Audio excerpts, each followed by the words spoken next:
చేస్తూ ఉంటారు. ఎప్పుడు ఏదో వస్తువును పట్టుకుంటూ ఉంటారు.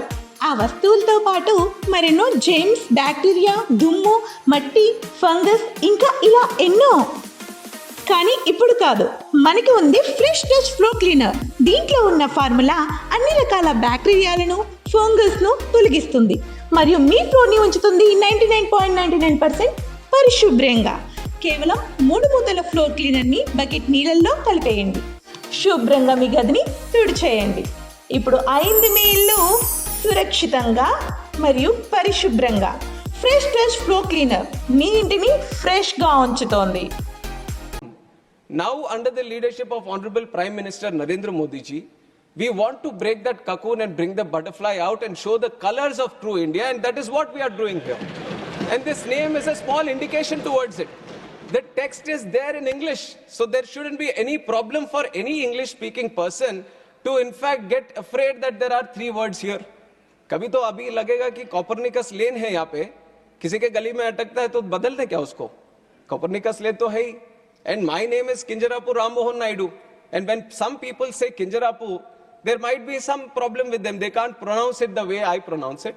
But that doesn't mean that I'll change my name so that it becomes easier for them. ये तो मेरी पहचान है. और उसी तरह अभी शायद ये 2 बार बोलने से 3 बार बोलने से थोड़ा मुश्किल होता होगा. But India has gotten used to so many things, sir. I think they will get used to this one also. Bharatiya Vayan Videyak is just to create the identity of the languages. On top of that I've seen, you were mentioning about other languages also. I was not understanding why Hindi was brought in. Vayan is also a Sanskrit word, in fact. And if you really want to appreciate the languages, the culture of this country, I would like the opposition to also appreciate that on 3rd October of this year, the cabinet has made 5 languages as classical languages, which are Marathi, Assamese, Bengali, Pali and Prakrit. If you really love the languages, you should appreciate the decision of the government and how much this NDA government protects and promotes the languages of India. We recently celebrated the Constitution Day also, and on that day, we have proudly released the Constitution not only in English and Hindi, but we have done it in Sanskrit and Maithili also. So you see that there is a whole conscious effort that all the languages should be given their importance, all the languages should be protected, and all the languages should be promoted.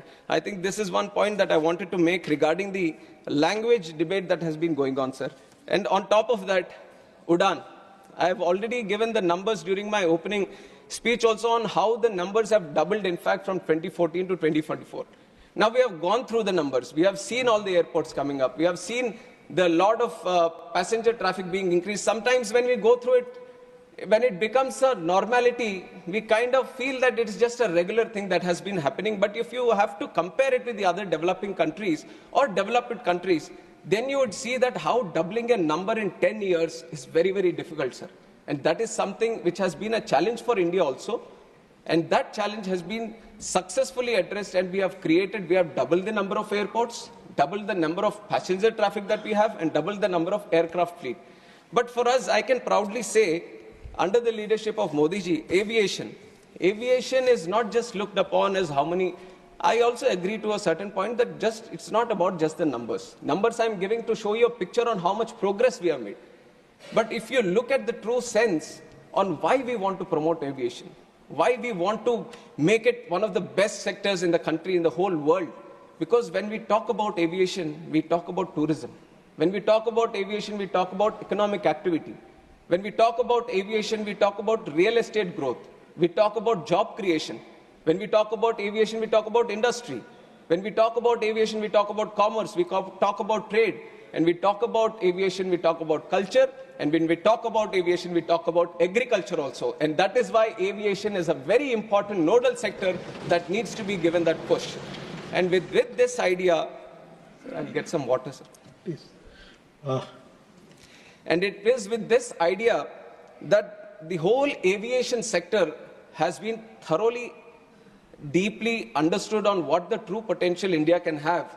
And we have seen that there are multiple gaps also. Now 90,000 crores capex has been put into the infrastructure to create the infrastructure in airport infrastructure. But creating infrastructure, that itself is one challenge. And when I took the charge as a minister for this aviation, sir, I have promised the people of this country that, ma'am, thank you. Thank you. She has always been so caring, sir. Like a mother, always. Thank you, ma'am. So, when we look deep, it is not about just creating the infrastructure, but it is about connecting them.